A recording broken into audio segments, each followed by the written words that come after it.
se acerca su venida,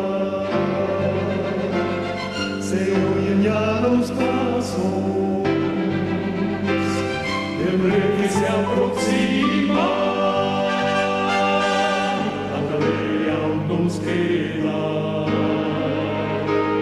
denunciar a pueblo gente que Jesús está volviendo. Victorioso y esplendente, pronto vendrá, Cristo muy pronto vendrá, pronto vendrá, pronto Jesús volverá.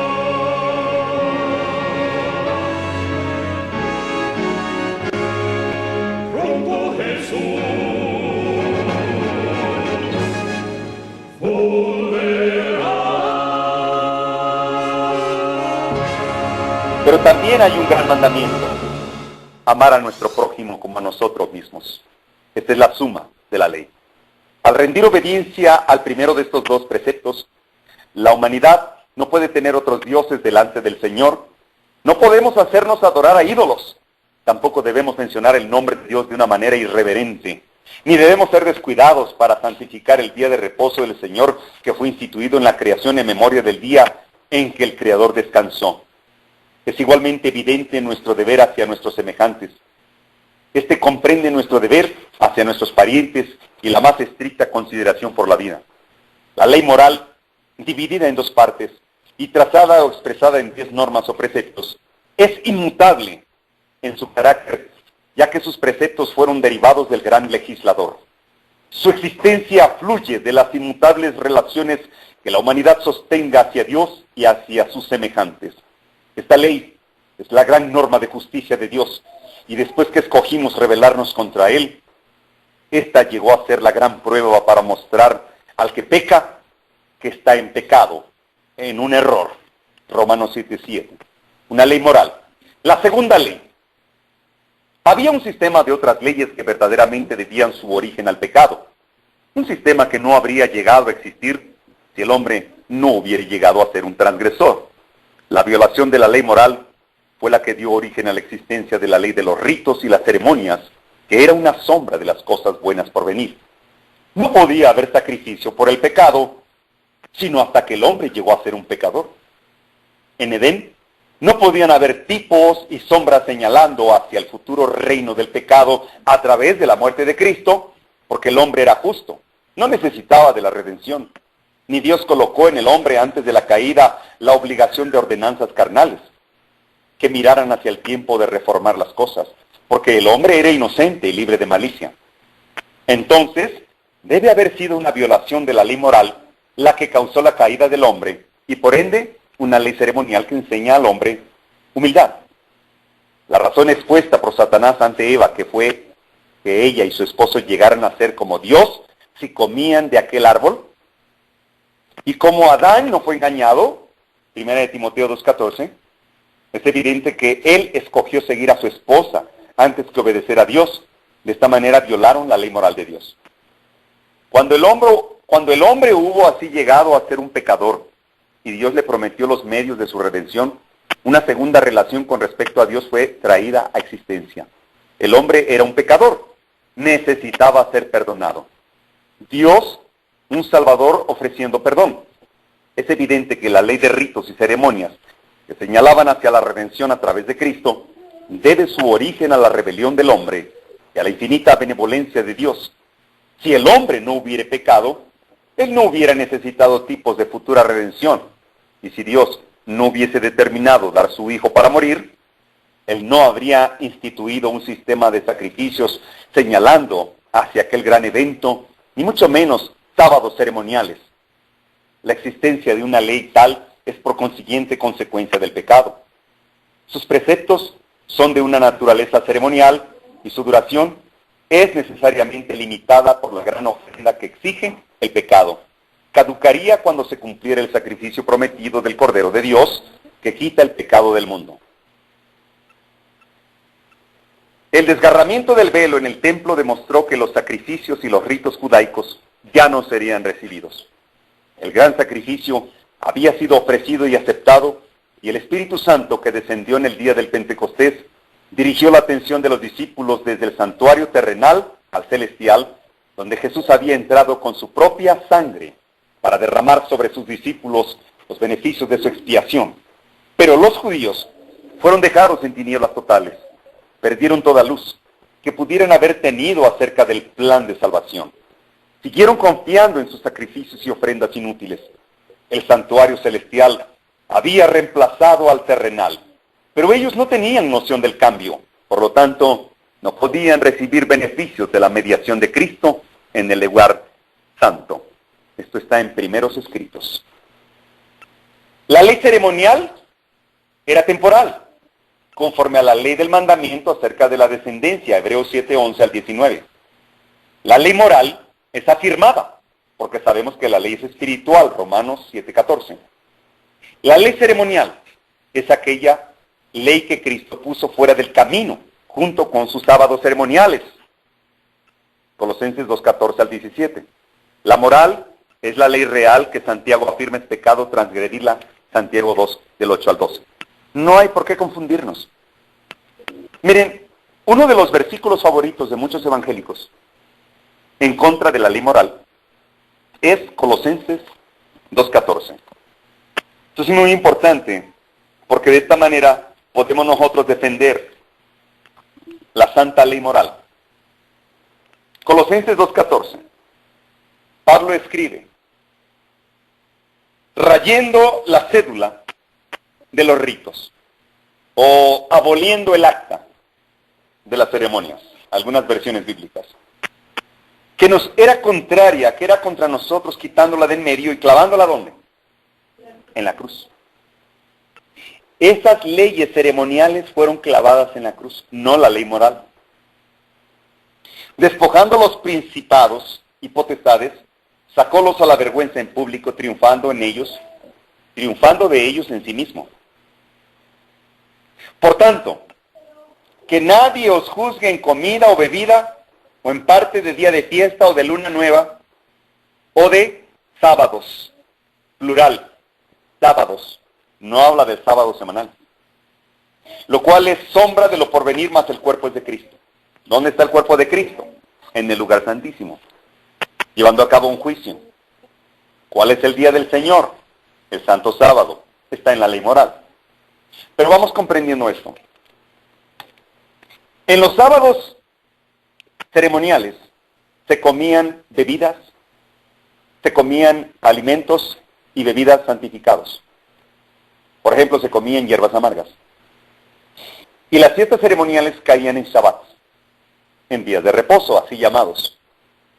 Días de reposo. Había, según Levíticos 23, 6 sábados ceremoniales, más el sábado de Jehová, el moral. Hay un sábado moral y hay 6 sábados ceremoniales. Ahorita lo vamos a ver.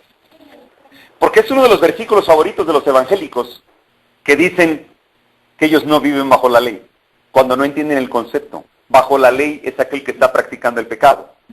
La ley reclama sus vidas. Los que viven bajo la gracia tienen que morir al pecado. Por eso hoy tenemos que distinguir las dos simientes. Pablo no se está refiriendo al sábado semanal. Miren esto, en Levíticos 23. Vamos a Levíticos 23. Por favor.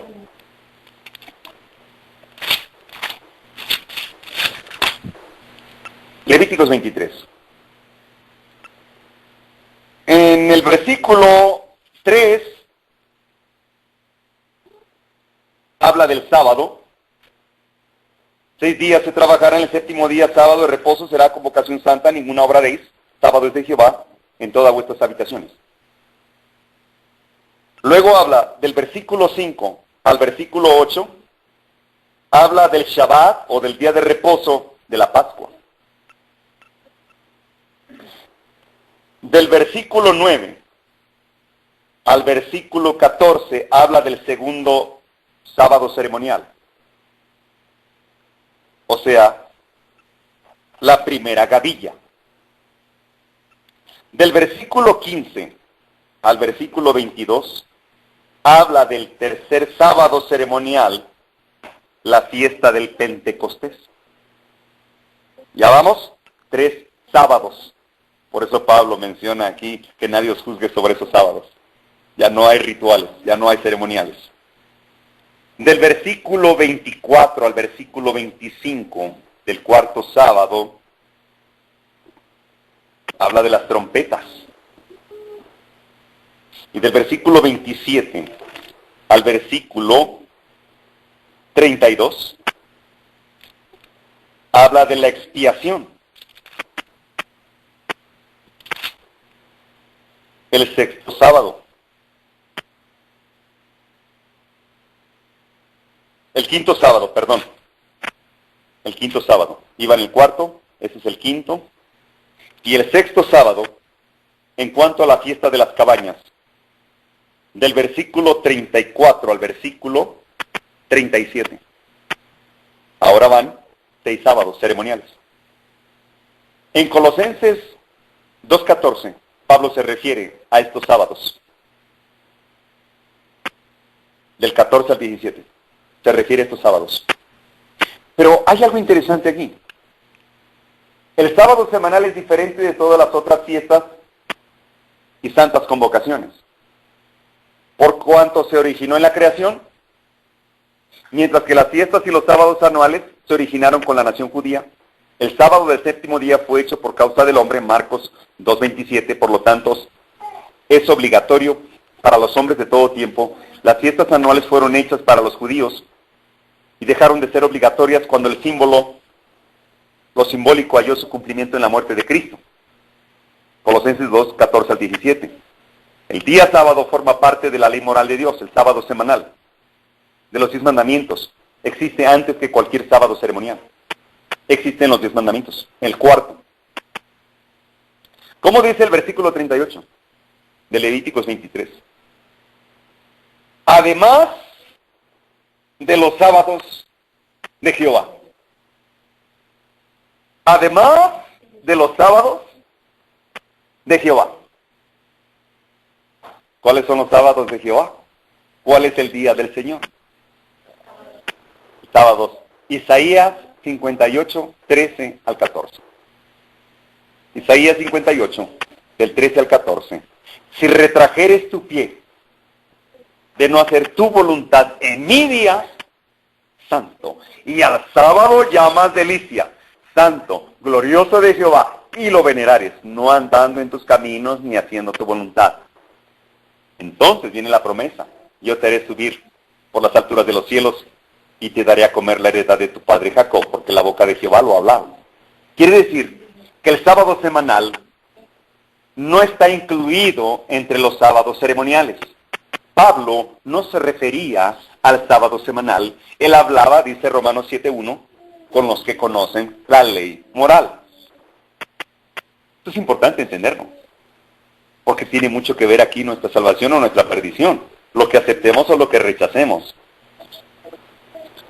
Aquí está una serie de versículos que distinguen la ley moral de la ley ceremonial. La ley ceremonial era necesario que hubiera un cambio, Hebreos 7:12. La moral es aquella ley de la que Cristo dijo: no he venido a abrogar, sino a cumplir, Mateo 5:17. La ceremonial era sombra de los bienes venideros, Hebreos 10:1. Fue puesta hasta cierto tiempo, Hebreos 9:10. La ley moral es estatuto eterno de principios, del cual es dicho: todo aquel que comete pecado infringe también la ley, pues el pecado es transgresión de la ley, 1 de Juan 3:4. Ceremonial es un yugo imposible de llevar, Hechos 15:10. Moral es aquella ley de la libertad la cual seremos juzgados, Santiago 2, del 8 al 12. Ceremonial es aquella ley que Cristo abolió en su carne, Efesios 2:15. Es condicionada, es el acta de ordenanzas que era contraria a nosotros, que fue clavada en la cruz y puesta por el camino, fuera del camino. Colosenses 2:14. Moral, ley moral, es aquella en la cual vino a engrandecer y magnificar, Isaías 42:21. Y Mateo 5:17. La ley ceremonial era una ley temporal que fue anulada por causa de la debilidad e ineficiencia. Hebreos 7:18. Ley moral es una ley eterna. Éxodo 32, del 12 al 17. E inmutable, que no puede ser invalidada. Luego por la fe invalidamos la ley. De ninguna manera, dice Pablo, sino que confirmamos la ley, Romanos 3:31. Ley ceremonial es aquella ley que mediaba entre los judíos y los gentiles, Efesios 2:14 al 16. Ley moral es aquella ley, la obra de la cual aún los gentiles, es dicho, tendrán escrita en sus corazones, Romanos 2, del 13 al 16. Ley ceremonial de mandamientos, contenida en ordenanzas, Efesios 2:15. Ley moral son los mandamientos de Dios que es deber de toda la humanidad guardar, Eclesiastés 12:13. Esta gran ley moral de 10 mandamientos es traída a la luz por el mensaje del tercer ángel, de Apocalipsis 14, del 6 al 12. Esta es la ley que el remanente de la simiente de la mujer estaría guardando cuando el dragón haga guerra contra ella, Apocalipsis 12:17. Esta ley moral asegurará a todos aquellos que la guarden el derecho de entrar en el cielo y comer del árbol de la vida, Apocalipsis 22:14. Estas dos leyes no deben ser confundidas. La ley moral fue engrandecida, magnificada, establecida, santa, justa, espiritual, buena y real, mientras que la otra es carnal, sombría, gravosa, y fue suprimida, abolida, puesta fuera del camino, clavada en la cruz, cambiada y anulada, a causa de su debilidad e inutilidad. Ambas leyes tenían reposos o sábados, ya lo hemos visto. No podemos confundirnos. Aún hoy se debe guardar el sábado semanal de la Biblia. Lucas 4:16, Jesús vino a Nazaret, donde se había criado, y el día sábado entró en la sinagoga conforme a su costumbre y leyó el pergamino. Hechos 13, ya cuando Jesús ascendió al cielo. Hechos 13:15, y después de la lectura de la ley y los profetas, los principales de la sinagoga mandaron a decirles: varones hermanos, si tenéis alguna palabra de exhortación para el pueblo, hablad. Cuando salieron ellos de la sinagoga de los judíos, los gentiles, escuchen bien, los gentiles les rogaron que el siguiente día sábado les hablasen de estas cosas. ¿Por qué no pidieron el domingo? El siguiente día sábado se juntó casi toda la ciudad para oír la palabra de Dios. Sábado, no es domingo. Hechos 16:13. Un día sábado salimos fuera de la puerta, junto al río donde solía hacerse la oración, y nos sentamos y hablamos a las mujeres que se habían reunido, en sábado. Hechos 18:4. Predicaba en la sinagoga todos los días de sábado y persuadía a judíos y a griegos. La adoración en el Nuevo Testamento también fue en sábado. ¿Solamente los sábados adoro a Dios? No, todos los días. Pero el sábado es una señal entre Dios y su pueblo. El sábado es aniversario de la creación. Si la ley se pudiera cambiar o enmendar, Cristo no necesitaría morir. Pero como no se puede cambiar, Cristo tuvo que cumplir toda justicia. Si desde que salimos del Edén hasta nuestros días todavía guardáramos el sábado, no habría espacio para idólatras ni paganos. Porque cada vez que mencionamos el sábado, nuestra vista se dirigiría hacia arriba, hacia el Eterno, Creador del universo. Porque el cuarto mandamiento es el único que me señala quién es Creador del universo. Ahora bien, vamos a entender el servicio sacerdotal de Cristo. El santuario nos ha demostrado las tres partes del ministerio de Jesús. La purificación del santuario se refiere a la obra final del juicio por Jesús en el santuario celestial. Primero, el sacrificio que cumplió en la cruz.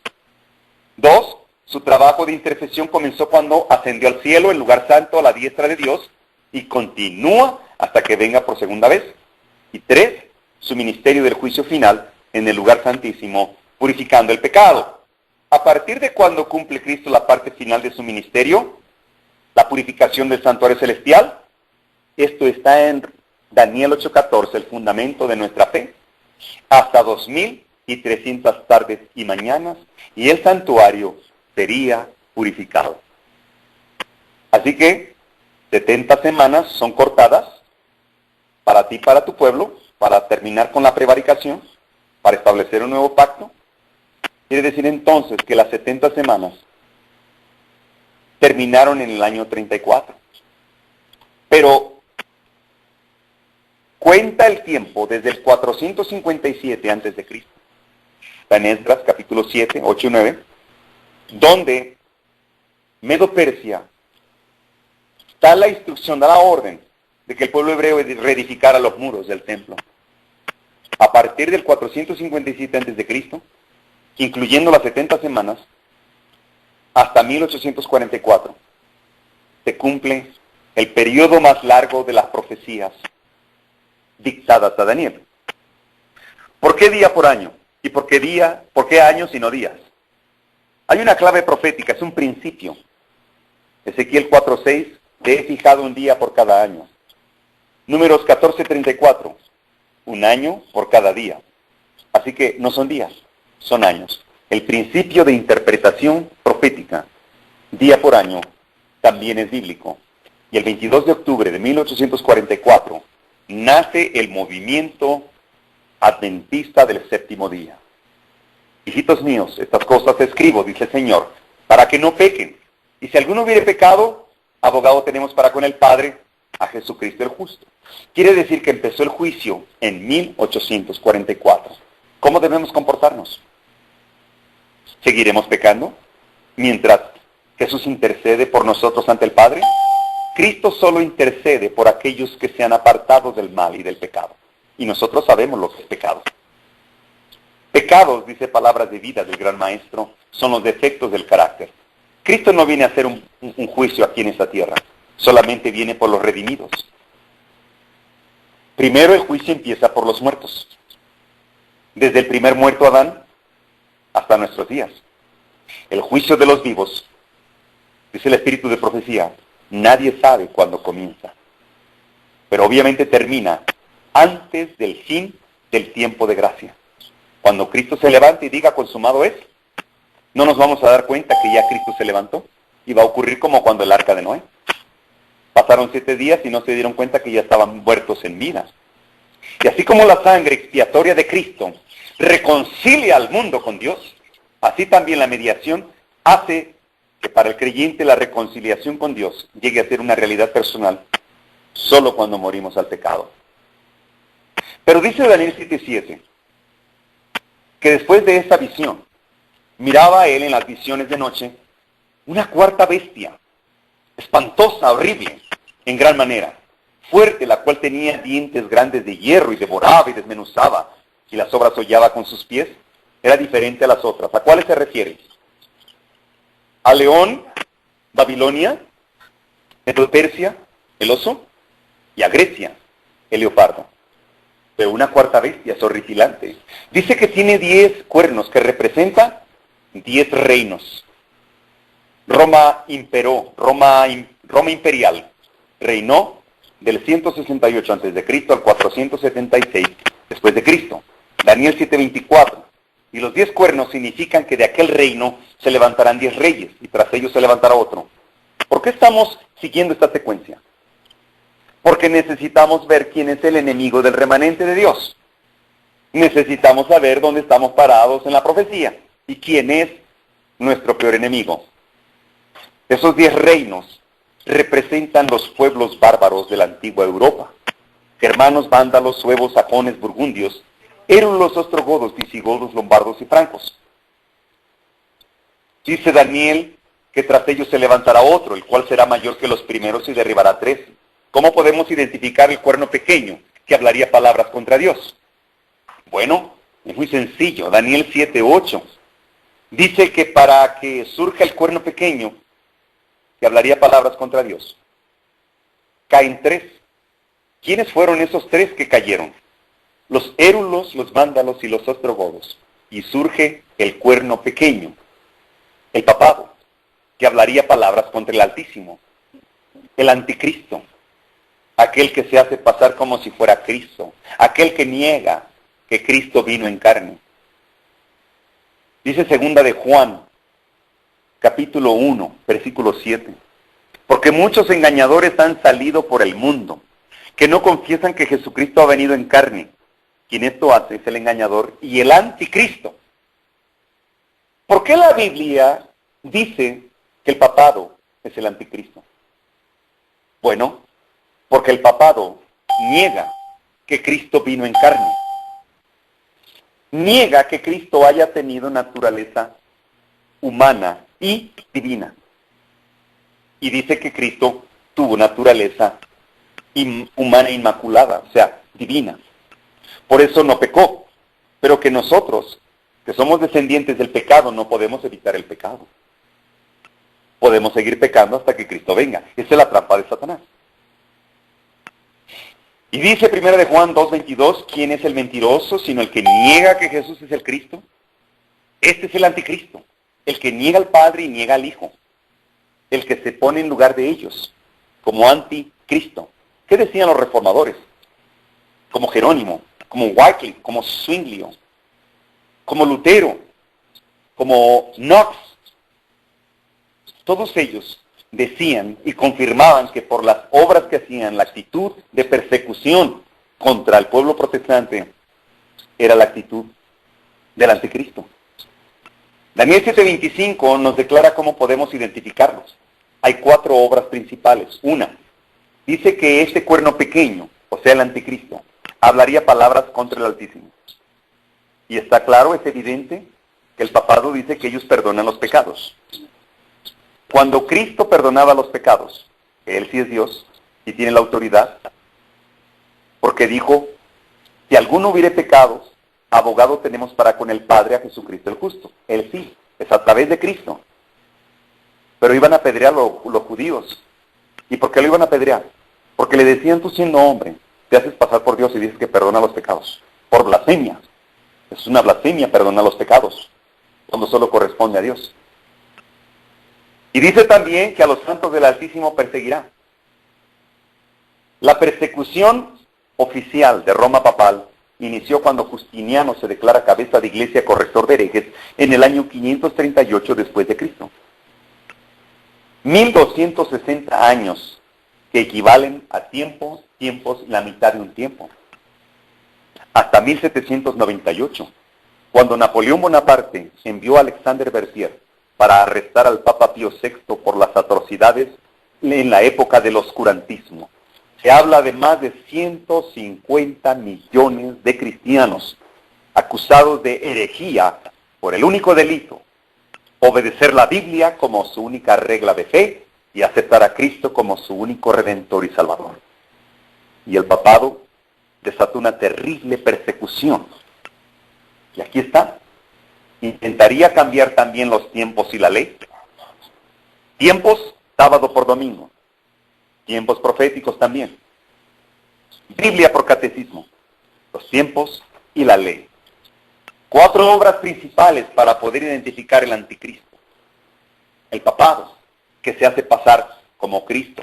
Ya lo dijo Pablo en 2 de Tesalonicenses 2 en adelante, donde dice que Cristo no vendría sin que antes se manifieste la apostasía y venga el hijo de perdición, el hombre de pecado, el hijo de perdición, aquel que se hace pasar como si fuera Dios y se sienta en el trono de Dios como Dios. Se hace adorar por los seres humanos. Pero este cuerno pequeño mutilaría 2 grandes mandamientos. El segundo, no te harás imagen de nada que está en el cielo, ni abajo en la tierra, ni debajo de las aguas. No te inclinarás ante ellas ni las honrarás. Así que quitaron el segundo mandamiento del catecismo y quitaron el 4º mandamiento acerca del sábado para establecer el domingo como día de descanso y pronto será ley universal, ley mundial. Y aquel que no guarde el domingo como día de descanso obligatorio será llevado ante los tribunales como un fundamentalista religioso, amenaza para la paz y la seguridad mundial. Seremos acusados de ser fundamentalistas religiosos. Por eso es la guerra en el Medio Oriente contra los fundamentalistas musulmanes, porque vienen por nosotros. Están estableciendo leyes que anulen nuestra fe, que controlen nuestras conciencias. Cada uno tendrá que determinar. Si Baal es Dios, seguirá Baal. Pero si Jehová de los ejércitos es Dios, seguirá Jesucristo, Jehová de los ejércitos. Y aquí están los 10 mandamientos, mutilados. Las letras amarillas del segundo y del cuarto mandamiento ya no aparecen en el catecismo. ¿Están mutilando la ley? 1 Corintios 6:18 dice, huid de la fornicación, cualquier otro pecado que el hombre cometa está fuera del cuerpo. Mas el que fornica contra su propio cuerpo peca. ¿O ignoráis que vuestro cuerpo es templo del Espíritu Santo, el cual está en vosotros, el cual tenéis de Dios y que no es vuestro? ¿Dónde habita Dios? Dios no habita en templos hechos por manos de hombres. A saber, el último fue el del que construyó el sabio Salomón. ¿Cambió el lugar? Sí. Dios cambiaría en el nuevo pacto, no anula la ley moral, solo la cambia de lugar. Estaba en 2 tablas de piedra, 4 hacia Dios, 6 hacia el prójimo, los 10 son 2, los 2 son 10. Es el mismo principio. Pero dice Pablo en Hebreos 10:16, que pondría sus leyes en nuestras mentes y en nuestros corazones. Así que nuestro cuerpo es templo del Espíritu Santo. Y ahí habita Dios. Efesios 2:19-22. Así que ya no sois extranjeros, ni advenedizos, sino conciudadanos de los santos, miembros de la familia de Dios, edificados sobre el fundamento de los apóstoles y profetas, siendo la principal piedra del ángulo Jesucristo mismo, en quien todo el edificio, bien coordinado, va creciendo para ser un templo en el Señor. Bien coordinado, va creciendo para ser un templo santo en el Señor, en quien vosotros también sois juntamente edificados para morada de Dios en el Espíritu. 2 Corintios 6:16, ¿y qué acuerdo hay entre el templo de Dios y los ídolos? Porque vosotros sois el templo del Dios viviente. Como Dios dijo, habitaré y andaré entre ellos, y seré su Dios, y ellos serán mi pueblo. 1 Corintios, también 3:16-17. ¿O no sabéis que sois templo de Dios, y que el Espíritu de Dios mora en vosotros? Si alguno destruye el templo de Dios, Dios le destruirá a él, porque el templo de Dios, el cual sois vosotros, santo es. Pregunta, ¿cómo tratas tu cuerpo? ¿Le das gusto al gusto? ¿Lo complaces con la glotonería, con los bocadillos? ¿Comes por antojo? ¿Vives para comer? ¿O comes para vivir? ¿Estás destruyendo el templo de Dios? Juan 2:19. Respondió Jesús y les dijo, destruid este templo y en 3 días lo levantaré. Él hablaba del templo de su cuerpo, de su propia iglesia. Y después se levantó esta generación que no conoce a Dios. ¿Cómo sabemos que no conocemos a Dios y que somos esta generación? No conocemos el santuario de Dios ni el plan de redención. No conocemos el mensaje de los 3 ángeles, ni siquiera la santa ley de Dios como el sello de amor. Esta generación se olvidó hacer un culto familiar. Se olvidó del espíritu de profecía. Ya no conoce el templo de Dios. Ha olvidado el propio templo. Se olvidaron de los milagros de Dios y de la reforma pro salud. Los padres no explicaron a sus hijos la justificación por la fe, y mucho menos el concepto de pecado. No se les preparó para la crisis final. No se les habló de la inmortalidad del alma, ni siquiera de depender de Dios. Este es el análisis que debemos hacernos, porque muchos decimos, templo de Dios somos nosotros. Oh, nosotros adoramos a Cristo. Si no tenemos estos principios, hace tiempo que nos apartamos. ¿Cuáles son los pilares que nos dieron origen en 1844? Lo pueden encontrar en Eventos de los Últimos Días, página 45. La purificación del santuario, el mensaje de los 3 ángeles de Apocalipsis 14, los mandamientos de Dios y la fe de Jesús, de Apocalipsis 12:17, el templo de Dios, la 7ª trompeta, de Apocalipsis 11:19, la santa ley de Dios, Éxodo 20, el santo sábado, versículo 8, y la no inmortalidad del alma. Dice la hermana White, todo este movimiento acerca de cambiar los hitos es pura imaginación. 7 pilares, no 28 creencias. Dice Primeros Escritos, página 258. Vi que una compañía se mantenía de pie bien guardada y firme, negando su apoyo a aquellos que querían transformar la fe establecida del cuerpo. Dios miraba con aprobación esta compañía. Me fueron mostrados 3 escalones. El mensaje de los 3 ángeles. Dijo mi ángel acompañante, ¡ay de aquel que mueva un bloque o clavija de estos mensajes! La verdadera comprensión de estos mensajes es de importancia vital. El destino de las almas depende de la manera que son recibidos. Nuevamente se me hizo recorrer estos mensajes y vi cuán alto precio había obtenido su experiencia el pueblo de Dios, la obtuvo por mucho padecimiento y conflicto. La misma conducta hoy. Los judíos rechazaban el mensaje de Juan. Hoy rechazan el mensaje del primer ángel. Los judíos rechazaban el mensaje de Jesús. La cristianidad nominal rechaza el mensaje del segundo ángel. Los judíos no conocieron el Pentecostés y no entraron al lugar santo con Jesús. La cristianidad nominal no reconoce el día de expiación, el lugar santísimo con Jesús. Los judíos continúan en el santuario terrenal. La cristianidad nominal continúan en el lugar santo, usurpado por Satanás. Así que los judíos, Satanás toma el lugar de Dios. La cristianidad nominal, Satanás toma el lugar de Dios también, en el lugar santo. ¿Satanás puede imitar el Espíritu Santo? Sí, sí puede imitarlo. El espíritu de Satanás tiene luz y tiene poder, pero no tiene amor, gozo ni paz. Por eso las 10 vírgenes, cuando las fatuas fueron a comprar aceite, ¿quién se los vendió? ¿Por qué tocaron la puerta? Porque ya lo traían. ¿Quién se los vendió? Satanás. Satanás está engañando al mundo, a casi todo el mundo, disfrazado de Jesucristo, porque muchos confían en sus pastores y en sus sacerdotes. Daniel 8:14 dice, estuve mirando hasta que fueron puestos tronos, se sentó un anciano de días, cuyo vestido era blanco como la nieve, y el pelo de su cabeza como lana limpia. Su trono llama de fuego, y las ruedas del mismo fuego ardiente. Un río de fuego procedía y salía de delante de él, millares de millares le servían, y millones de millones asistían delante de él. El juez se sentó, y los libros fueron abiertos. Y veía yo que este cuerno hacía guerra contra los santos, y los vencía, hasta que vino el anciano de días, y se dio el juicio a los santos del Altísimo, y llegó el tiempo y los santos recibieron el reino.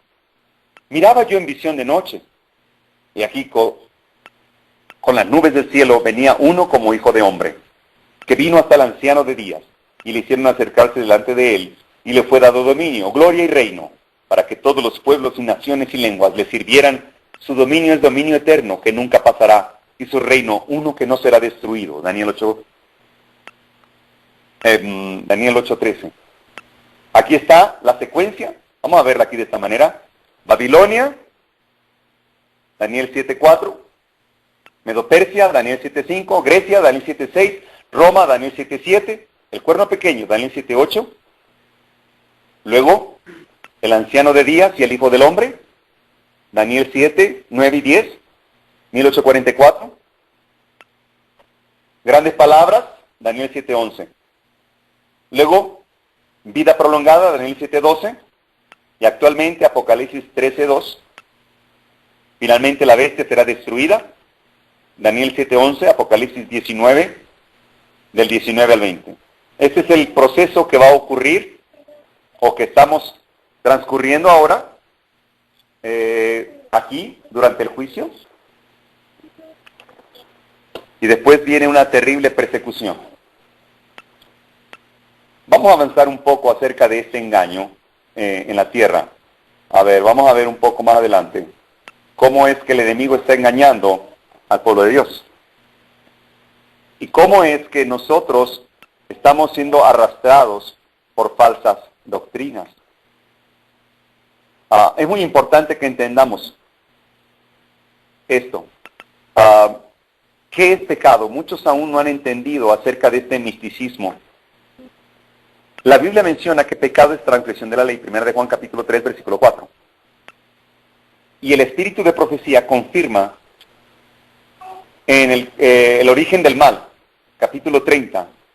Otros, sin embargo, no se pueden dar cuenta satisfactoria del gran problema del mal, debido a las circunstancias de que la tradición y las falsas interpretaciones han oscurecido la enseñanza de la Biblia referentes al carácter de Dios y la naturaleza de su gobierno y los principios de su actitud hacia el pecado. El origen del mal, página 547. El pecado es transgresión de la ley. Es la manifestación exterior de un principio en pugna con la gran ley de amor, que es el fundamento del gobierno divino. Antes de la aparición del pecado había paz y gozo en todo el universo. Todo guardaba perfecta armonía con la voluntad del Creador. El amor a Dios estaba por encima de todo y el amor de unos a otros era imparcial. Y vamos a la página 526. Dice que el pecado es la transgresión de la ley también. Alza tus ojos. Me espacié por unos momentos en la naturaleza del pecado, en que es la transgresión de la ley, y cómo mediante el arrepentimiento ante Dios y la fe en nuestro Señor Jesucristo, el pecador puede recibir salvación plena y gratuita. ¿Cuándo se debe abandonar el pecado? Dice el libro de Maranata, el Señor viene, en el capítulo La santificación en el santuario. Dice, no tenemos la menor duda, ni la hemos tenido durante años, de que las doctrinas que sostenemos son la verdad presente, y que nos estamos acercando al juicio. Nos estamos preparando para encontrar a aquel que aparecerá en las nubes de los cielos, escoltado por huestes de santos ángeles, para dar a los fieles y justos el toque final de la inmortalidad. Cuando Él venga, no lo hará para limpiarnos de nuestros pecados, quitarnos los defectos de carácter y curarnos de la flaqueza de nuestro temperamento y disposición. Si es que se ha de realizar en nosotros esta obra, se hará antes de aquel tiempo. Cuando venga el Señor, los que son santos seguirán siendo santos. Los que han conservado su cuerpo y espíritu en pureza, santificación y honra, recibirán el toque final de la inmortalidad. Pero los injustos, inmundos y no santificados permanecerán así para siempre. No se hará en su favor ninguna obra que elimine sus defectos y les dé un carácter santo. El refinador no se sentará entonces para proseguir su proceso de refinación y quitar los pecados y su corrupción. Todo esto debe hacerse en las obras del tiempo de gracia. Ahora debe realizarse esta obra entre nosotros.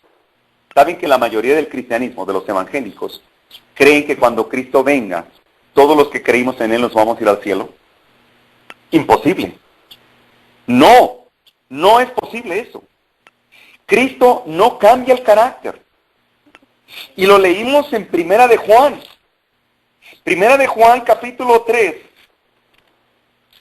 Capítulo 3 menciona, en el versículo 3, dice que cuando Él aparezca seremos semejantes a Él.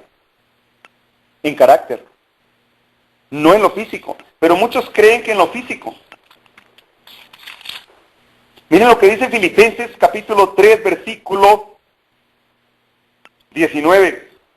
El 18, porque muchos andan, de los cuales os dije muchas veces y aún ahora lo digo llorando, que son enemigos de la cruz de Cristo. No dice que no creen en Cristo, son enemigos de padecer por Cristo, cuyo fin será perdición, cuyo Dios es el vientre, la glotonería, y su gloria es en confusión, que sienten lo terrenal, mas nuestra ciudadanía está en los cielos, de donde también esperamos al Salvador, el Señor Jesucristo, el cual transformará el cuerpo de nuestra bajeza. No dice que el carácter.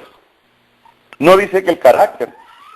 Cuando Cristo aparezca en las nubes de los cielos, no le va a cambiar el carácter a nadie.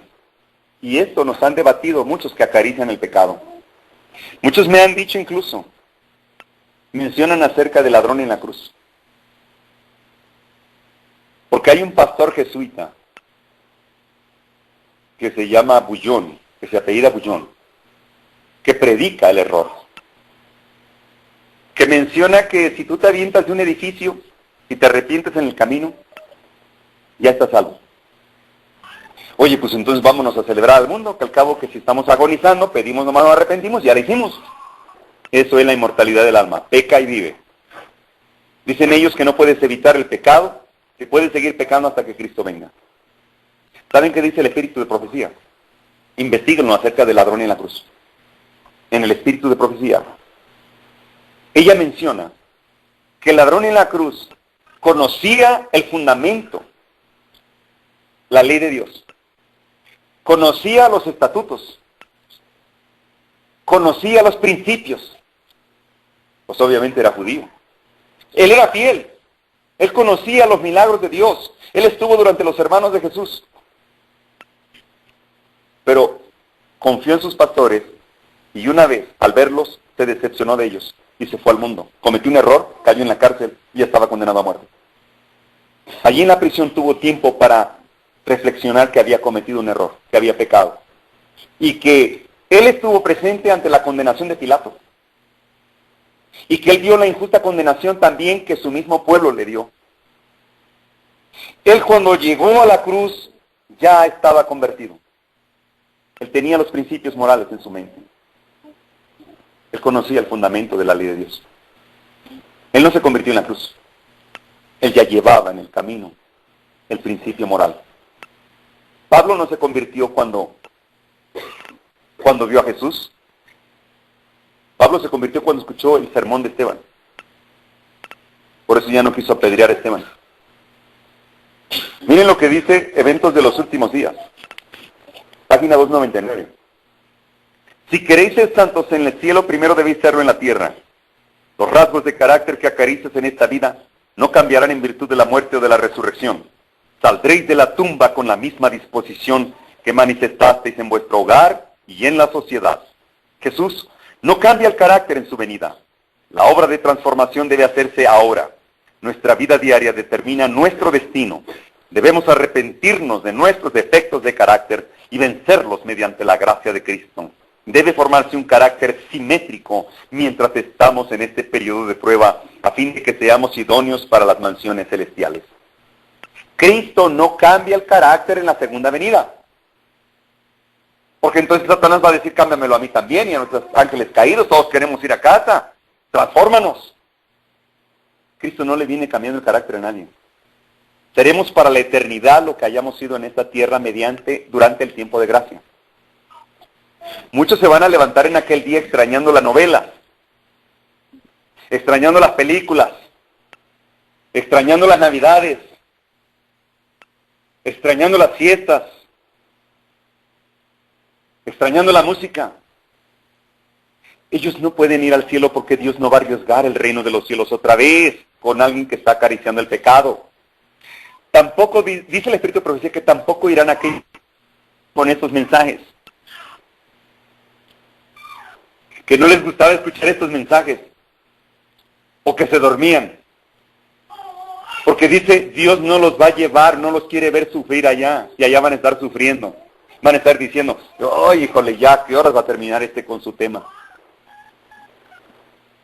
Dios no los va a llevar a sufrir, no los quiere ver sufrir. No quiere llevar a nadie que sufra. Allá se van a ir solo aquellos que se gozaron en las palabras de Cristo. Todo lo que está en las Escrituras. ¿Y saben otro de los versículos o de los párrafos que me dolió? Cuando andaba en el mundo. En Eventos de los Últimos Días, el fin del tiempo de gracia, 2:41, empezando del 2:40. Tendremos que seguir siendo durante toda la eternidad lo que nos hayamos hecho durante el tiempo de gracia. La muerte provoca disolución del cuerpo, pero no produce cambio alguno en nuestro carácter. Ni lo cambia tampoco la venida de Cristo, tan solo lo fija para siempre sin posibilidad a cambio. Oigan esto, ¿cómo están nuestras vidas? ¿Será que durante la semana estamos tan ocupados que no nos acordamos de Cristo? Cristo no lo puede llevar. Cristo se va a llevar a todos aquellos que estuvieron en comunión con Él. También por medio de la oración. Porque la oración es el aliento del alma. Porque la oración tiene mucho poder. Faraón lo sabía.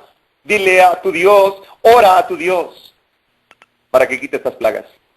Y nosotros difícilmente oramos con Dios. ¿Cuándo fue la última vez que hablaste con Dios? ¿Cuándo fue la última vez que en vez de pedirle, porque somos muy egoístas, no sabemos ni pedir? Señor, dame esto, Señor, dame aquello, Señor, tengo problemas económicos, Señor, estoy enfermo. O el espíritu de profecía es tajante y cortante. Dice que aquellos que están transgrediendo las leyes de salud con su cuerpo, deliberadamente, impunemente, dice que Dios no escucha sus oraciones.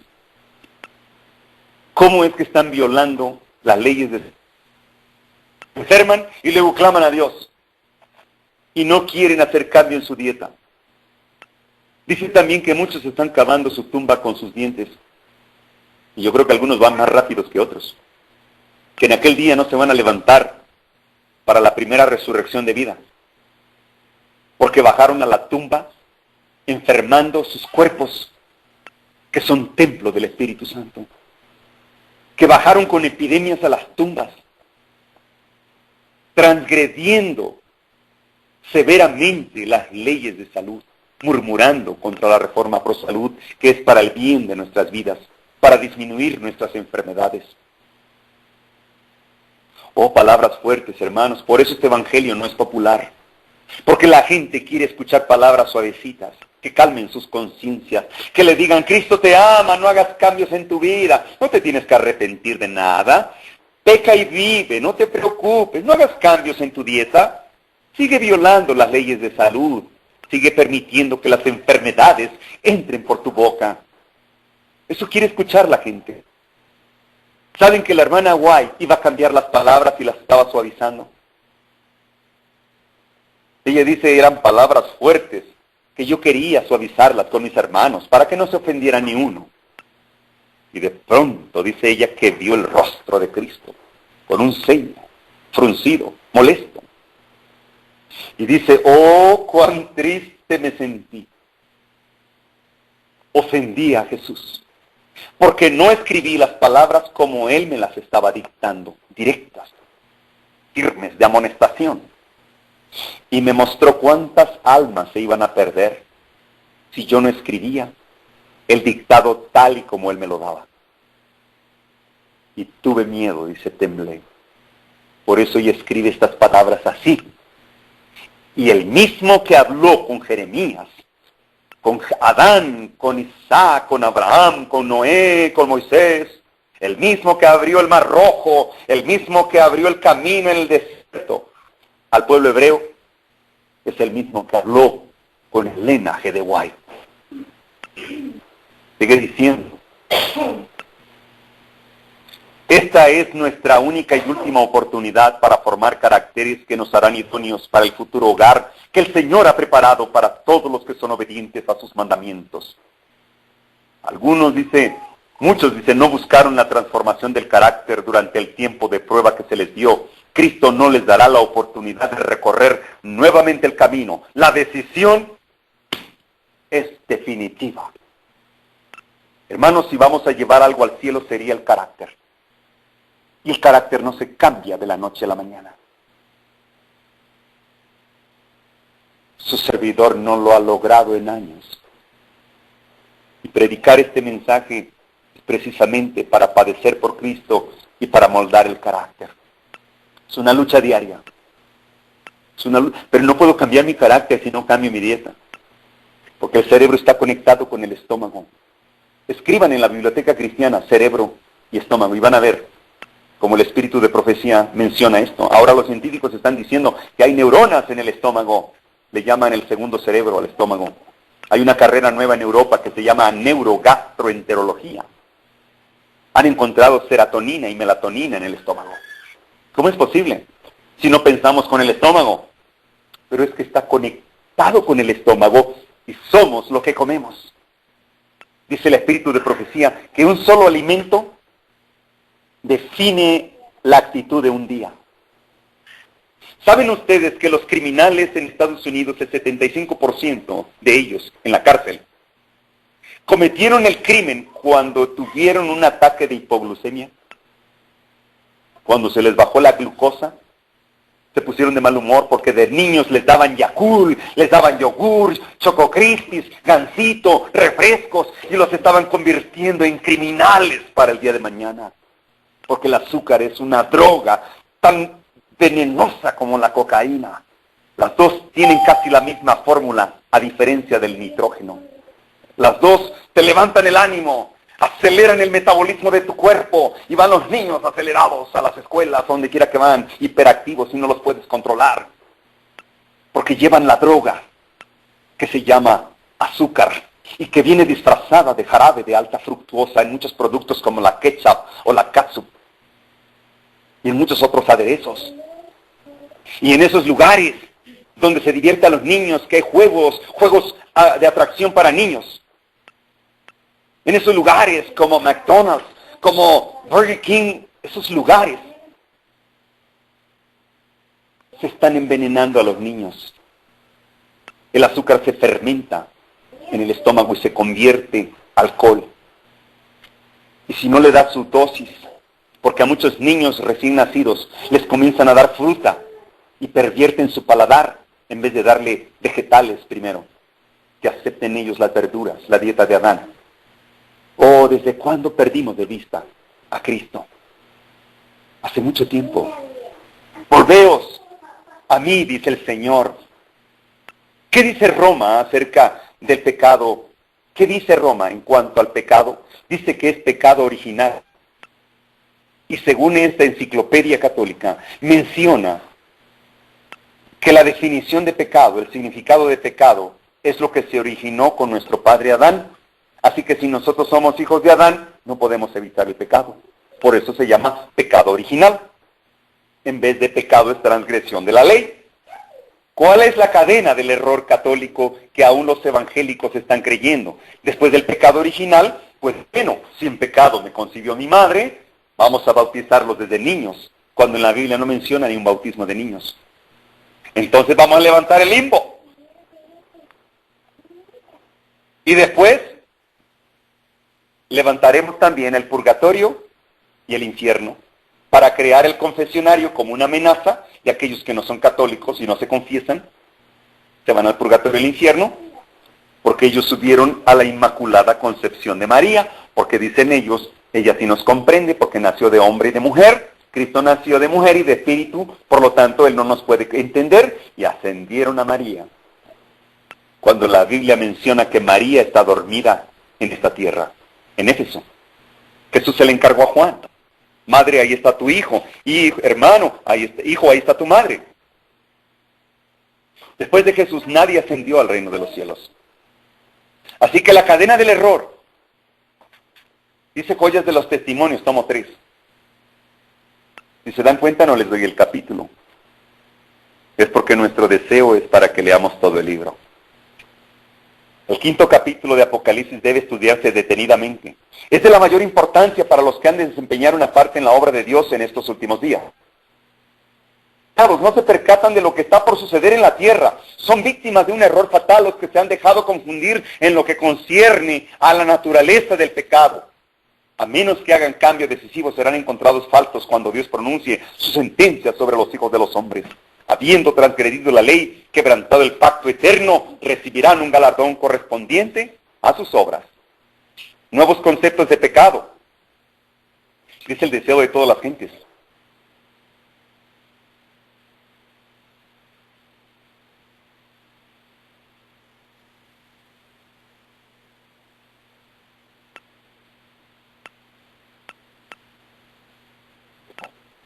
Son condenados por Cristo. La vida de obediencia del Salvador sostuvo los derechos de la ley, probó que la ley puede ser guardada en la humanidad. Cristo fue nuestro mejor ejemplo. Y reveló la excelencia del carácter que la obediencia desarrollaría. Todos los que obedecen como Él obedeció, declaran igualmente que el mandamiento de la ley es santo, justo y bueno. Por otro lado, todos los que violan los mandamientos de Dios, sostienen el aserto de Satanás de que la ley es injusta y no puede ser obedecida. Quien dice que no puede obedecer los 10 mandamientos, la ley moral de Dios, está diciendo que Satanás es más fuerte y que Jesús es débil. Satanás tiene una gran confederación. Su iglesia, Cristo la llama la sinagoga de Satanás, porque sus miembros son los hijos de pecado. Los miembros de la iglesia de Satanás han estado constantemente trabajando para desechar la ley divina y confundir la distinción entre el bien y el mal.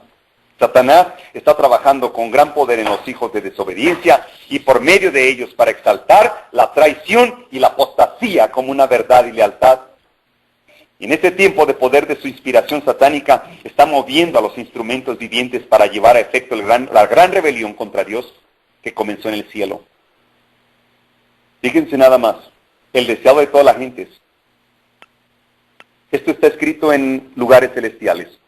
La ley de Dios es el trasunto de su carácter, y únicamente los que obedezcan serán aceptos por él.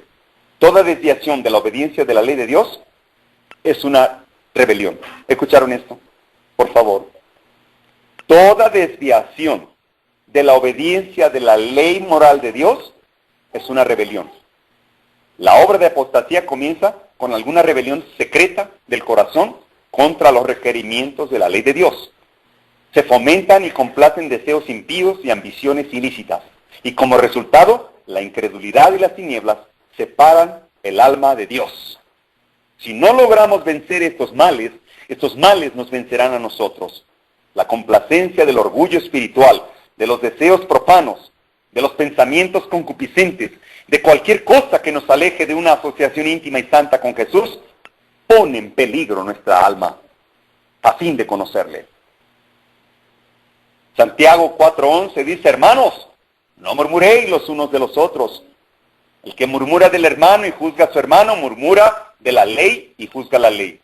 ¿A qué se refiere Santiago? Aquel que critica el carácter, que juzga el carácter, que murmura del carácter o del pasado de un hermano. Dios no nos dio autoridad para juzgar el carácter ni el pasado de nadie. Pero sí podemos hablar de doctrina. Y quien quiera que esté en el error, amonestarlo con un escrito está. Por eso le dice al profeta Isaías, alza tu voz en cuello y denúnciale a mi pueblo sus transgresiones y a la casa de Israel sus pecados. En este tiempo, en que prevalece la iniquidad, podemos saber que la última crisis está por llegar. Cuando el desafío a la ley de Dios sea casi universal, cuando su pueblo esté oprimido y afligido por sus semejantes, el Señor se interpondrá. Palabras de vida del gran maestro. Dice el conflicto de los siglos. Estas palabras dan una idea cabal de cuán corruptos eran los moradores de Jerusalén y de cuán justos se consideraban. A la vez que se decían escrupulosos observadores de la ley de Dios, quebrantaban todos sus preceptos. La pureza de Cristo y su santidad hacían resaltar la iniquidad de ellos. Por eso le aborrecían y le señalaban como el causante de todas las desgracias que les habían sobrevenido como consecuencia de su maldad. Eso va a pasar en nuestros últimos días. Nos van a acusar de las calamidades. Van a decir que por culpa nuestra, por desobedecer las leyes terrenales, vienen los castigos de Dios. La ley de Jehová es perfecta, que convierte el alma. Salmos 19:7. Sin la ley, los hombres no pueden formarse un justo concepto de la pureza y santidad de Dios, ni de su propia culpabilidad e impureza. No tienen verdadera convicción del pecado, y no sienten necesidad de arrepentirse. Como no ven su condición perdida como violadores de la ley de Dios, pues no se dan cuenta tampoco de la necesidad que tienen de la sangre expiatoria de Cristo. Aceptan la esperanza de salvación sin que se realice un cambio radical en su corazón, ni una reforma en su vida. Así abundan las conversiones superficiales. Así hay muchos que aceptan a Cristo y se bautizan por un sentimiento o por un impulso, porque creen que solamente así entrarán al reino de los cielos. No, esto es imposible. Si nosotros perdemos de vista el concepto de pecado, se va a cauterizar nuestra conciencia. Ya no vamos a necesitar arrepentirnos. La cadena del error con los evangélicos. Pecado original. Puede seguir pecando hasta la segunda venida de Cristo, nadie puede evitar el pecado. Es imposible guardar los 10 mandamientos, dicen ellos, los adventistas centristas de la organización.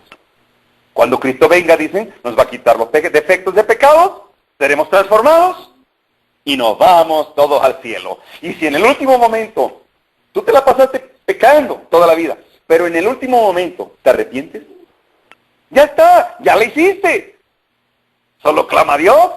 Si quieres, muérete orando, clama a Dios y di que te arrepientes en el último momento, aunque estés pecando, aunque estés en adulterio, aunque estés en el narcotráfico o pecando, y ya serás salvo. Esa es la cadena del error. Esa es la inmortalidad del alma. No existe inmortalidad del alma. El que peca tiene que morir. Y de ahí viene la perdición eterna. Miren lo que dice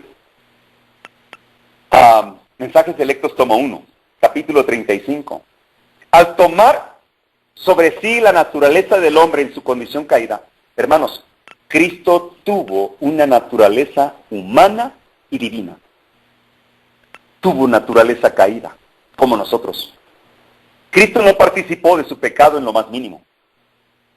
Estuvo sujeto a las flaquezas y debilidades que rodean al hombre, para que se cumpliese lo dicho por el profeta Isaías cuando dijo: Él mismo tomó nuestras enfermedades y llevó nuestras dolencias. Mateo 8:17. Fue conmovido por el sentimiento de nuestras debilidades y fue en todo tentado a nuestra semejanza. Sin embargo, no conoció pecado. Fue el Cordero sin mancha y sin contaminación. Primera de Pedro 1:19. Si Satanás hubiera logrado con su tentación que Cristo pecara en lo mínimo, todos nosotros estaríamos perdidos.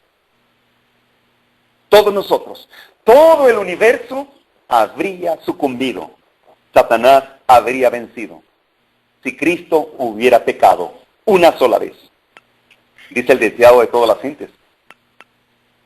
Habría sido una humillación casi infinita para el Hijo de Dios revestirse de la naturaleza humana, aun cuando Adán poseía la inocencia del Edén. Pero Jesús aceptó la humanidad cuando la especie se hallaba debilitada por 4000 años de pecado. Como cualquier hijo de Adán, aceptó los efectos de la gran ley de la herencia y la historia de sus antepasados terrenales demuestra cuáles eran aquellos efectos. Mas Él vino con una herencia tal para compartir nuestras penas y tentaciones y darnos el ejemplo de una vida sin pecado, de que podemos salir del lodo. Por eso Jesús, su ascendencia,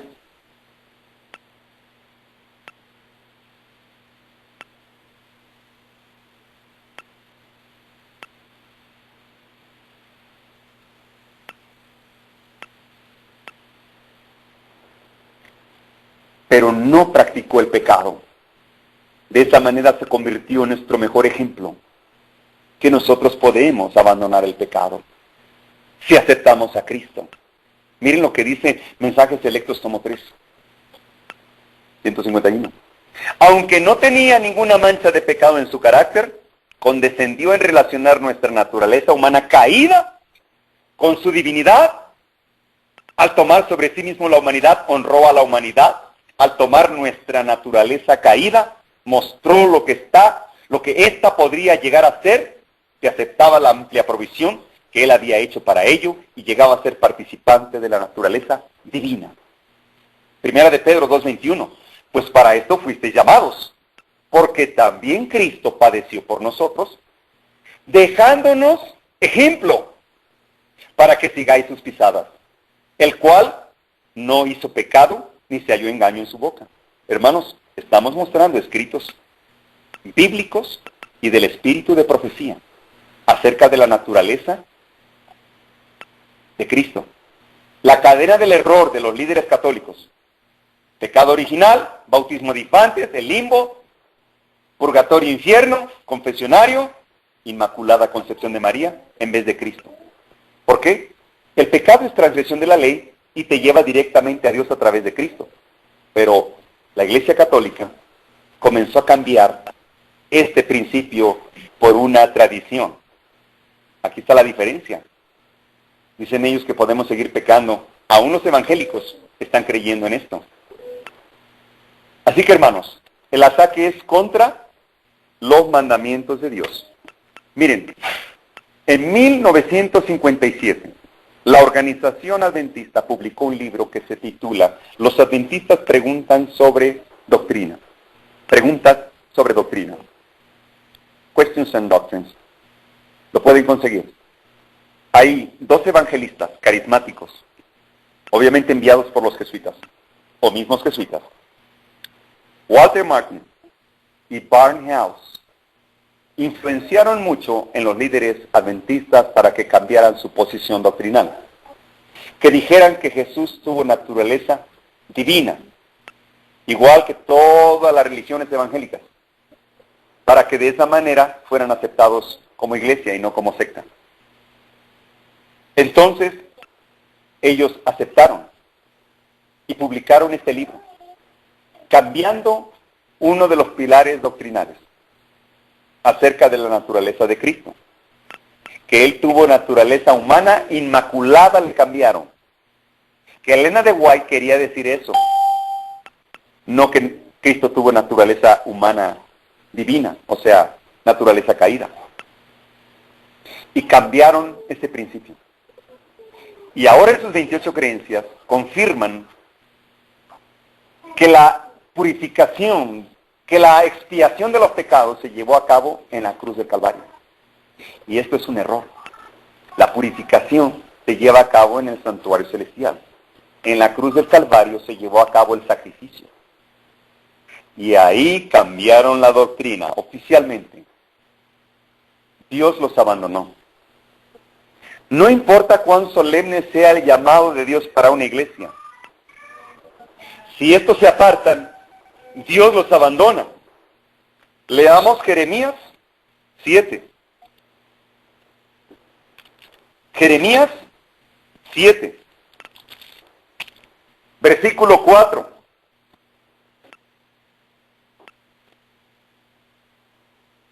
Dice Jeremías 7:4. No fiéis en palabras de mentira, diciendo, templo de Jehová, templo de Jehová, templo de Jehová es este. Eso clamaban los judíos, que ellos eran el templo de Jehová. ¿Qué estaban haciendo? Apostasía. Miren el versículo 12. Jeremías 7:12.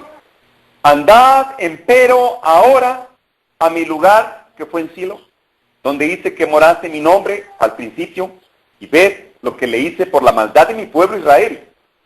Ahora pues, por cuanto habéis vosotros hecho todas estas palabras, dice Jehová, y bien que os hablé madrugando para hablar y no oísteis, os llamé y no respondisteis, haré también a esta casa sobre la cual es invocado mi nombre. Miren, seguían invocando el nombre de Jehová, pero no hicieron los mandamientos.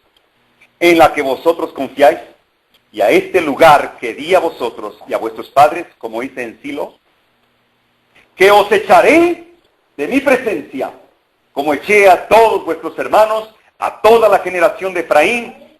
Tú pues, no ores por este pueblo, ni levantes por ellos clamor, ni oración, ni me ruegues, porque no te oiré. No te voy a oír si tú clamas por este pueblo apóstata. ¿No ves lo que estos hacen en las ciudades de Judá y en las calles de Jerusalén?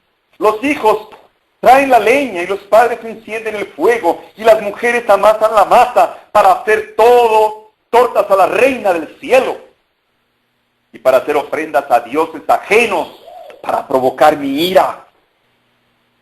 ¿Provocarán ellos a ira, dice Jehová, y no más bien obrarán ellos mismos para confusión de sus rostros? Por tanto, así ha dicho el Señor Jehová. He aquí que mi furor y mi ira se derramará sobre este lugar, sobre los hombres, sobre los animales, árboles del campo, frutos de tierra, y se encenderá mi ira y no se apagará. ¿Escucharon esto?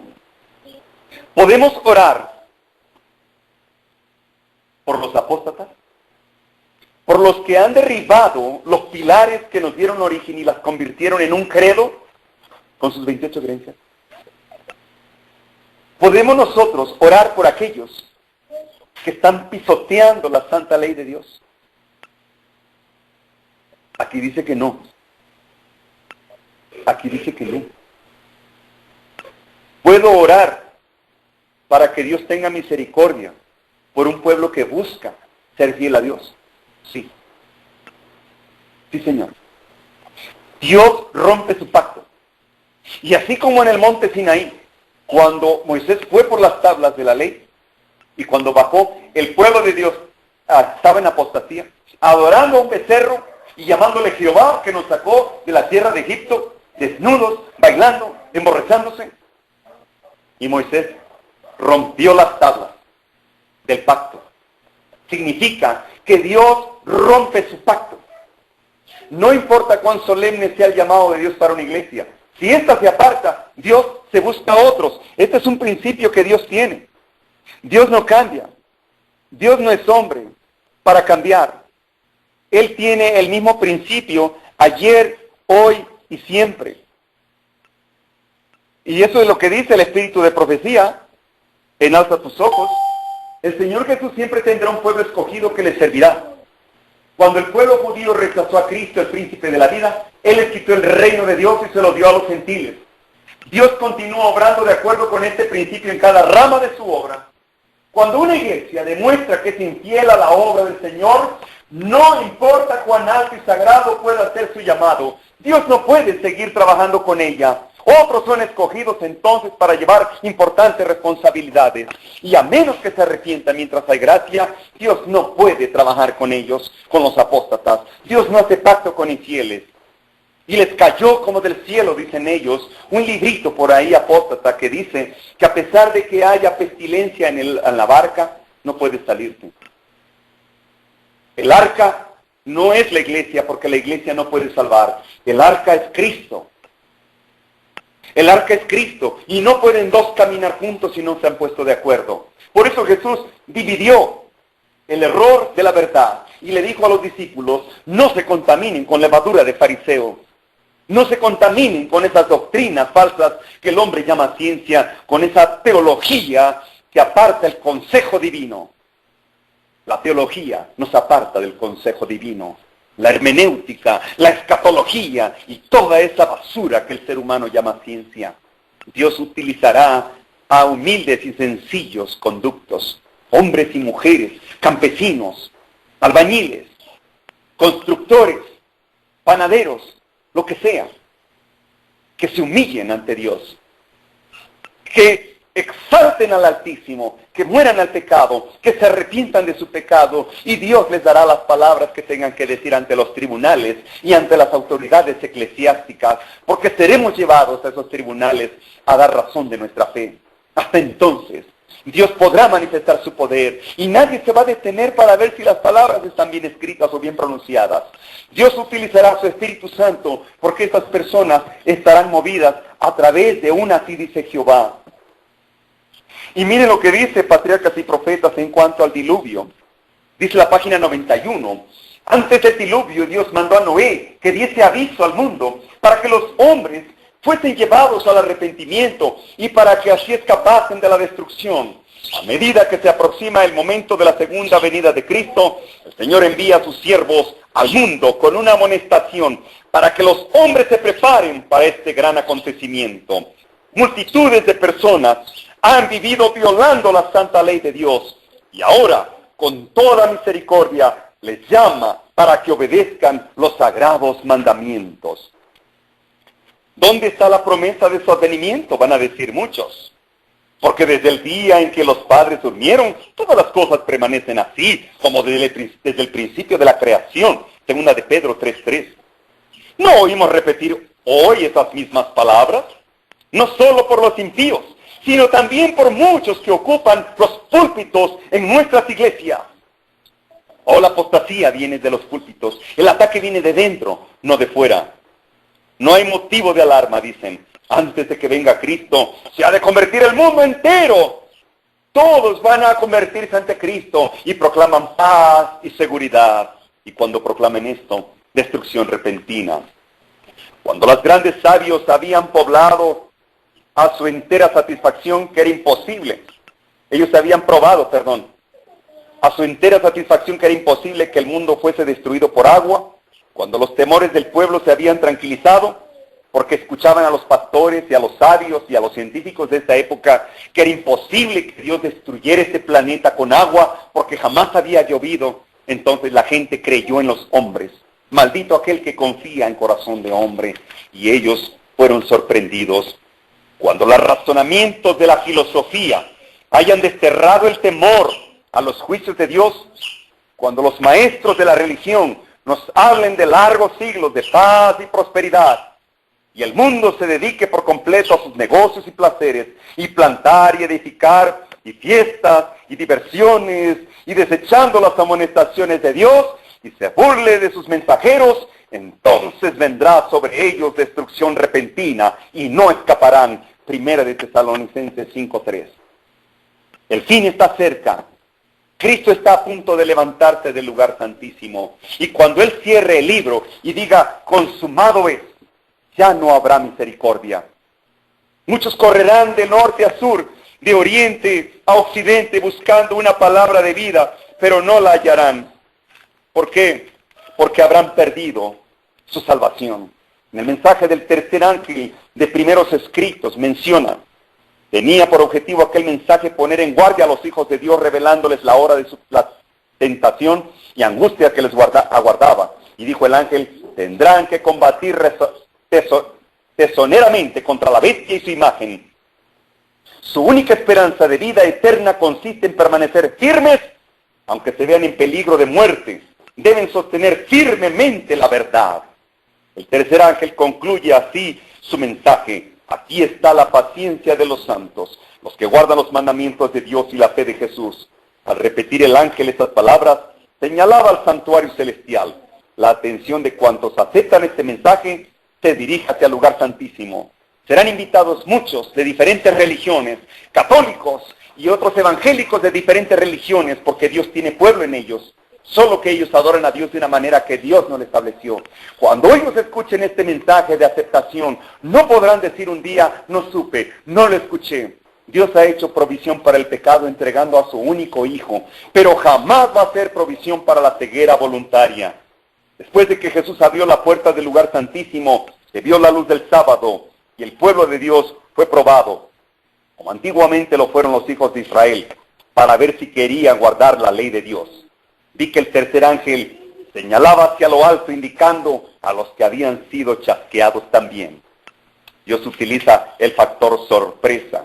Fíjense nada más, cómo es que termina el mensaje del tercer ángel.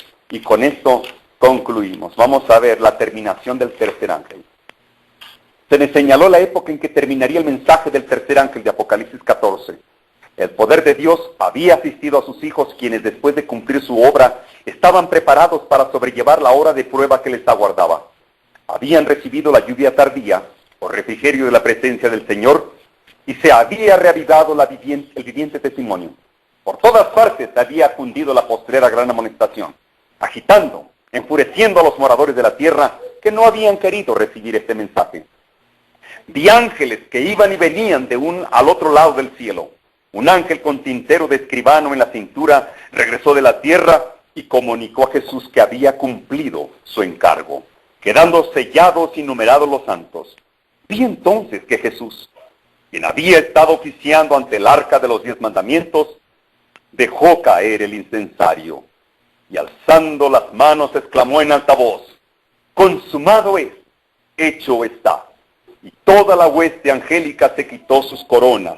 Cuando Jesús hizo esta solemne declaración, el que es injusto, sea injusto todavía. El que es inmundo, sea inmundo todavía. Y el que es justo, practique la justicia todavía. Y el que es santo, santifíquese todavía. Todos los casos habían sido fallados para vida o para muerte. Mientras Jesús oficiaba en el santuario, había proseguido el juicio de los justos muertos y luego el de los vivos. Cristo, habiendo hecho expiación por su pueblo y habiendo borrado sus pecados. Los pecados no son borrados ahorita. Son cubiertos por la sangre de Cristo. Lean Conflicto de los Siglos. El juicio investigador. Dios no puede borrar los pecados ahorita. Puede perdonarnos, pero no los borra. Están en el libro de las memorias. Allí están, escritos, todas las obras que hicieron los hombres, todas sus palabras inicuas, todos los momentos desaprovechados, todas las oportunidades perdidas, hasta la ociosidad, Dios la condena como un pecado. Ahí están escritos. Todo lo que los hombres hicieron ocultamente ante los hombres, pero jamás pudieron ocultarlo ante la vista de Dios. Allí estarán escritas, como un monumento, de una razón por qué se perdieron. Por esa razón Dios no los borra, porque en aquel día les va a decir a aquellos que se perdieron, les va a decir por qué se perdieron y les va a señalar cada uno de sus pecados. Por eso es que Dios no los borra. Los cubre Cristo con su sangre y con su justicia. Aquellos que fueron escritos sus nombres en el libro de la vida, serán borrados sus pecados y Dios no se acordará más de ellos. Por eso es necesario arrepentirnos y apartarnos de todo pecado. Era imposible que fuesen derramadas las plagas mientras Jesús oficiaba en el santuario, pero al terminar su obra allí y cesar su intercesión, nada detiene la ira de Dios que cae furiosamente sobre la desamparada cabeza del culpable y pecador que descuidó la salvación y aborreció las reprensiones.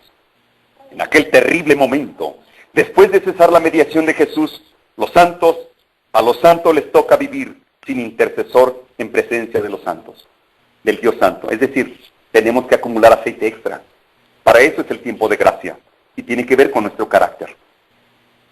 Detúvose un momento Jesús en el departamento exterior del santuario celestial y los pecados confesados mientras Él estuvo en el lugar santísimo fueron asignados a Satanás. ¿Escucharon esto?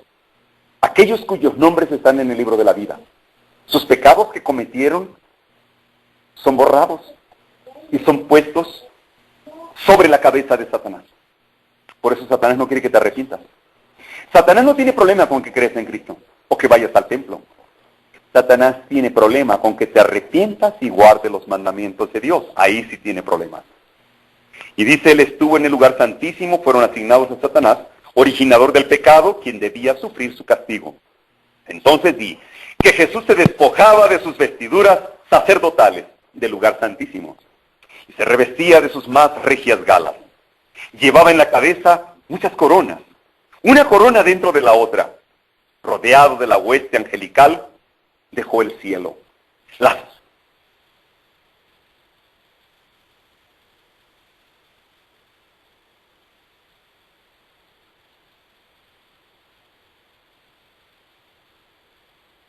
Presurosos al pueblo de Dios en súplica de que les enseñasen cómo escapar de los juicios divinos. ¿No tendrás por ahí una palabra de ese mensaje de los 3 ángeles que predicamos? ¿No tendrás por ahí una amonestación que diga Dios que puedo arrepentirme? ¿No tendrás por ahí? Dímelo. Pero los santos no tenían nada para ellos. Había sido derramada la última lágrima en favor de los pecadores, ofrecida la última angustiosa oración, soportada la última carga y dado el postrer aviso. La dulce voz de la misericordia ya no había de invitarlos. Cuando los santos y el cielo entero se interesaban por la salvación de los pecadores, estos no habían tenido interés por sí mismos. Se les ofreció escoger entre la vida y la muerte. Muchos deseaban la vida, pero no se esforzaron para obtenerla. No escogieron la vida, y ya no había sangre expiatoria para purificar a los culpables, ni salvador compasivo que abogase por ellos y exclamase, perdónalos, Padre, perdona al pecador durante algún tiempo todavía. Todo el cielo se había unido a Jesús al oír las palabras terribles. Hecho está, consumado es. El plan de salvación estaba cumplido, pero pocos habían querido aceptarlo. Y al callar la dulce voz de la misericordia, el miedo y el horror invadieron a los malvados. Con terrible claridad oyeron estas palabras: demasiado tarde, demasiado tarde. Quienes habían menospreciado la palabra de Dios corrían azorados de un lado a otro, errantes de mar a mar y de norte a oriente en busca de la palabra del Señor. Y dijo el ángel: no la hallarán. Hay hambre en la tierra, no hambre de pan ni sed de agua, sino de oír la palabra del Señor. Que no dieran por oír una palabra de aprobación de parte de Dios. Pero no. Han de seguir hambrientos y sedientos. Día tras día descuidaron su salvación. Cuando los santos y el cielo entero se interesaban por la salvación de los pecadores, estos no habían tenido interés por sí mismos. Se les ofreció escoger entre la vida y la muerte. Muchos deseaban la vida, pero no se esforzaron para obtenerla. No escogieron la vida, y ya no había sangre expiatoria para purificar a los culpables, ni salvador compasivo que abogase por ellos y exclamase, perdónalos, Padre, perdona al pecador durante algún tiempo todavía. Todo el cielo se había unido a Jesús al oír las palabras terribles. Hecho está, consumado es. El plan de salvación estaba cumplido, pero pocos habían querido aceptarlo. Y al callar la dulce voz de la misericordia, el miedo y el horror invadieron a los malvados. Con terrible claridad oyeron estas palabras: demasiado tarde, demasiado tarde. Quienes habían menospreciado la palabra de Dios corrían azorados de un lado a otro, errantes de mar a mar y de norte a oriente en busca de la palabra del Señor. Y dijo el ángel: no la hallarán. Hay hambre en la tierra, no hambre de pan ni sed de agua, sino de oír la palabra del Señor. Que no dieran por oír una palabra de aprobación de parte de Dios. Pero no, han de seguir hambrientos y sedientos. Día tras día descuidaron su salvación, estimando en más la riqueza de los placeres de la tierra que los tesoros y alicientes del cielo. Rechazaron a Jesús y menospreciaron a sus santos. Los sucios permanecerán sucios para siempre. Muchos de los impíos se enfurecieron grandemente al sufrir los efectos de las plagas. Imagínense, estaban cayendo ya las plagas. Ya el pueblo está sellado. Ya no hay intercesor. Ya hay una persecución, ya la última. Porque aún así están persiguiendo ya a los sellados. Ofrecían un espectáculo de terrible agonía. Los padres recriminaban amargamente a sus hijos, y los hijos a sus padres. Los hermanos a sus hermanas, y las hermanas a sus hermanos. Por todas partes se oían llantos y gritos como estos: tú me impediste recibir la verdad que me hubiera salvado de esta terrible hora.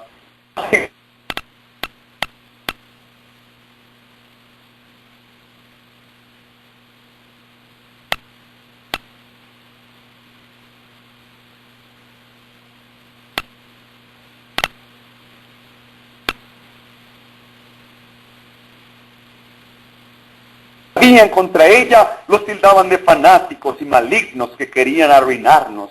Oigan esto, de extremistas. Pero vi que los ministros no se libraron de la ira de Dios. Sus sufrimientos eran 10 veces mayores que la de sus feligreses. Hermanos, Dios es amor, pero tiene límites. Y terrible cosa es caer en manos de Dios vivo. Dios no hace nada sin advertirnos lo que va a hacer. Y ahora, no es la primera vez. Dios está enviando esta trompeta con sonido certero. No es palabra de humanos, no es palabra de mortales, es palabra de Jehová de los ejércitos. Que procedamos a arrepentimiento, que nos volvamos a Él, que estamos rodeados por el enemigo. Y esta guerra no es contra carne ni sangre. Esta guerra no se pelea con armamentos ni con sentimientos. Esta guerra se pelea con principios morales, y así como Cristo peleó en esta tierra, así como peleó contra las potestades del mal, venciendo tentaciones, logrando triunfos para Jehová, así nosotros tenemos que seguir los pasos de Cristo, porque Él dijo: yo soy el camino, la verdad y la vida, y nadie viene al Padre si no es por mí. Y si creéis en mi Padre, creed también en mí, porque en la casa de mi Padre hay muchas moradas, y se las voy a preparar, para que donde yo esté, también vosotros estéis. Esa es la bendita promesa. No hay tiempo de jugar al cristiano. No hay tiempo de hacer planes en este mundo. Destruyan sus agendas personales. Levanten una nueva agenda que se llama a la ley y al testimonio, en la cual está escrita el nombre de Dios. Y de ahí depende nuestra salvación. Es necesario volver a las sendas antiguas. Y esta mañana, en este día, es una invitación que Dios nos hace a todos nosotros. Mientras hay gracia, hay perdón. Aprovechemos pues entonces, ahora que las bodas del Cordero se han aparejado. Acerquémonos al trono de Dios, que a través de nuestro Señor Jesucristo podemos obtener misericordia solo si nos arrepentimos de nuestros pecados, si confesamos nuestros pecados y nos apartamos de ellos. Y hacemos cambios para nuestro carácter. Y dejemos de murmurar contra la reforma pro salud, contra la dieta de Adán y Eva, el maná. Dejemos de murmurar contra el santuario. Dejemos de murmurar contra este mensaje. Porque Dios tiene un pueblo no es un templo. Dios no vive en templos.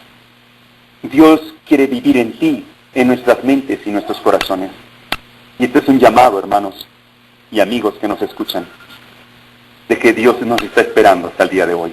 Y que un día no podremos decir, yo no supe, yo no escuché, o yo no sabía leer. No, no habrá motivo para el error o para la ignorancia voluntaria. No la habrá. Dios es un Dios justo y nos ha esperado mucho tiempo con demasiada misericordia. Y una vez más manifiesta que Dios es amor. El fin de todo este discurso es: teme a Dios y guarda sus mandamientos, porque este es el todo del hombre. Hermanos, quiero hacer un llamado a todos aquellos que deseen nacer nuevas criaturas en Cristo Jesús y renovar su pacto con el Dios de los pactos. El Dios de los pactos, le encantan los pactos cuando son cumplidos.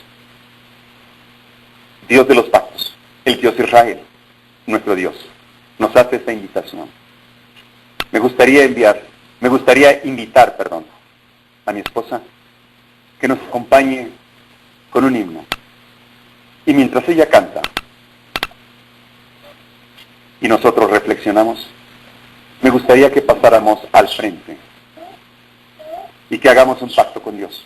No lo tienen que hacer con los hombres. No es con los hombres. Sencillamente un ángel de Dios está presente. Fue invocado, fue enviado por Dios. Y dice la sierva del Señor que Dios envía los sábados, especialmente su Espíritu Santo. Se acerca a la tierra con aquellos que están adorando en espíritu y en verdad. Así que, hermanos, si cada uno de ustedes desea renovar su pacto con Dios, puede hacerlo ahora, en su mente, porque es un pacto con Dios, no con los hombres. No es con un servidor, porque yo soy polvo, yo soy nada. No debe mirarme a mí, porque soy humano. Maldito aquel que confía en corazón de hombres. Así que, si sientes el llamado, hoy tengo entendido que tenemos un nacimiento, ¿verdad? ¿Es así? Una hermanita va a nacer de nuevo hoy, es una hermana ancianita. Terminando la oración, podemos proceder a ese nacimiento. Pero en esta ocasión estamos haciendo un llamado. Si tú escuchas la voz del Espíritu Santo, porque esta es una invitación personal a cada uno de nosotros, y donde quiera que me escuches, este llamado también es para ti, en donde quiera que estés. Así se mueve el Espíritu Santo. Y si escuchas su voz hoy, no endurezcas tu corazón. No endurezcas tu corazón. Dios dice: el que se avergüenza de mí, yo también me avergonzaré ante mi Padre y ante los ángeles que están en el cielo. Este evangelio es para valientes. Este evangelio es para aquellos que deciden padecer por Cristo, por amor. Por amor. Porque nadie puede padecer por alguien que no conoce y que no ama. Mientras mi esposa canta este himno, me gustaría, hermanos y hermanas, que si sientes el llamado, me gustaría que pases al frente, de este lado, y que digas: Señor, heme aquí. Y mientras se está cantando y tú pasas al frente, espero en Dios que en tu mente estés haciendo una oración que te estrecha directamente al lugar santísimo con Dios. Gracias a Dios. Solo es un pacto con Dios. Es renovar cuentas con Dios. Salmo 51. Ten piedad de mí, oh Dios, conforme a tu misericordia. Conforme a la multitud de tus piedades, borra mis rebeliones. Lávame más y más de mi maldad. Límpiame de mi pecado, porque reconozco mis rebeliones, y mi pecado está siempre delante de mí. Contra ti solo he pecado. He hecho lo malo delante de ti. Porque seas reconocido justo en tu palabra y tenido por puro en tu juicio. He aquí en maldad he sido formado y en pecado me concibió mi madre.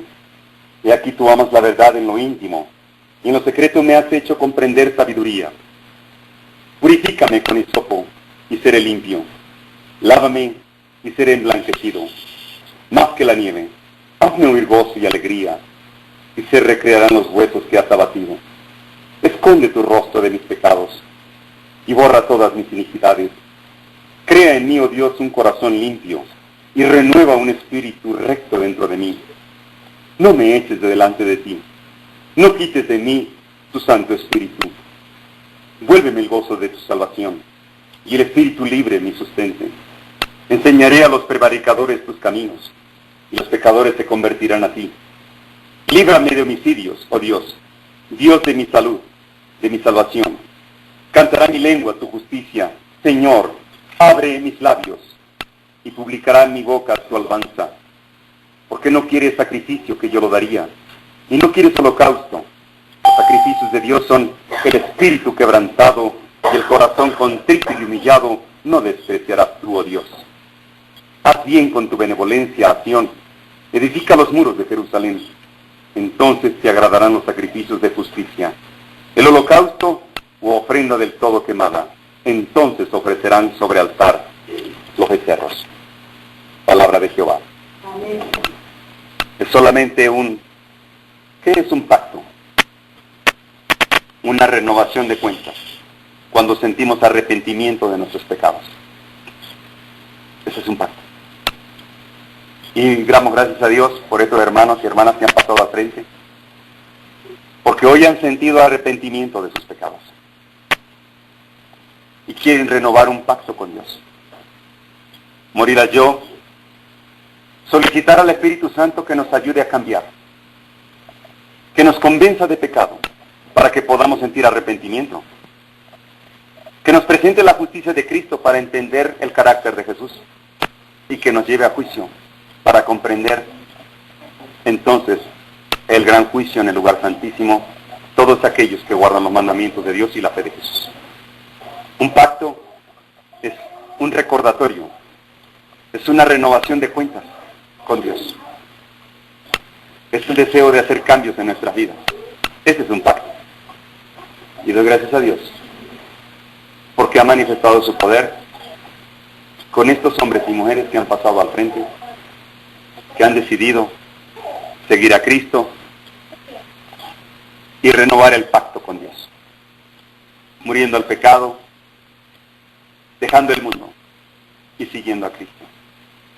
Damos gracias a Dios porque Él ha permitido que este evangelio sea para los humildes y sencillos de corazón. Por eso me gusta Dios y me gusta trabajar para Él, porque es un Dios que cumple lo que promete, un Dios fiel que siempre cumplirá y que tiene un lado débil, a pesar de ser tan poderoso, todopoderoso, que el corazón contrito y humillado no puede rechazar. Así que, hermanos, damos gracias a Dios por estas almas que han pasado al frente. ¿Les parece si vamos de rodillas, por favor? Cuando este servidor esté orando, cada uno de ustedes platique con Dios.